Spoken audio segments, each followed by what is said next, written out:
Once upon a time I watched a film called The Warrior. It's an Indian film based on a Japanese legend. And around the same time I actually went to Japan and saw a single piece of samurai armor in a very empty and zen-like room. And it made me think about the concept of how much equipment a warrior needs, or how we portray warriors and their equipment. I'm going to tell you all about it, but if you want to support my channel, please get your copy of the Book of Bushido. Now, the great thing about this film was that the warrior looked almost identical to the peasants. He wore nothing different except for he had a chainmail shirt on and he carried a sword. That was it, as you can see him there. What really made the difference was his attitude to war, his philosophy, and his honour and his pride. It put him well above the other peasants, yet all he had was a sword and a piece of chainmail. The same idea happens in Valhalla Rising. He has nothing much, just an axe and a leather jerkin, yet his philosophy, his attitude, his silence are what make him stand out from the rest. Now, when we approach the warrior and we look at the idea of the warrior, when we look at the warrior, we must see it in two separate ways.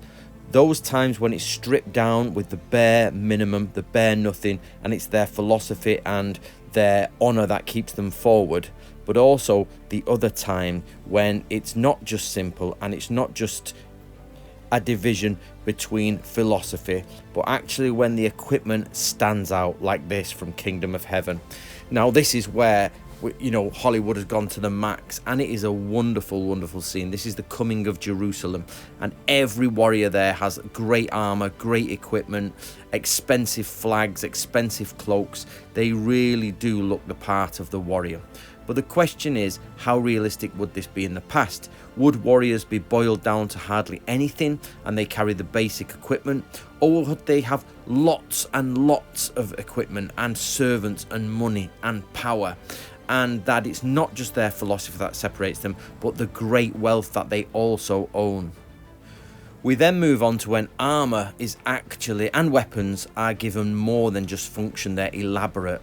Now this also can be seen in realistic armour from history. For example, the Sutton Hoo collection, which here King Theoden is clearly representing as the king in all the Celtic style armour. And of course we're talking about hordes, great armies, work and craftsmanship. Even those simple helmets there would be very, very expensive for anyone in the ancient days to own because of what would go into actually making them. But then we get to the ridiculous, the overbearing. This is Warcraft. Armour that's too big, elaborate swords, weapons, bulkiness.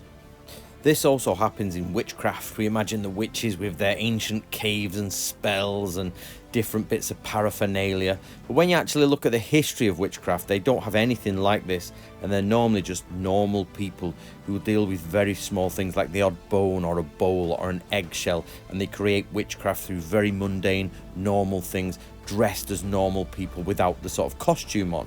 This is the same for warriors. And yes, in history we do get great examples of very ornate and elaborate things. We do get warriors with lots of money, but we also get those lower tier warriors who don't have such fabulous things, who have just basic equipment.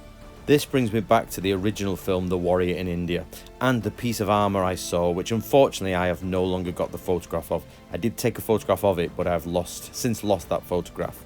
And the idea is that a lot of us follow the warrior path, and we try to focus on the equipment and the bits and pieces and looking like a warrior, when actually what separates real warriors from the normal population is their philosophy. Let me know what you think about that idea in the comments below, and get yourself a copy of the Book of Bushido.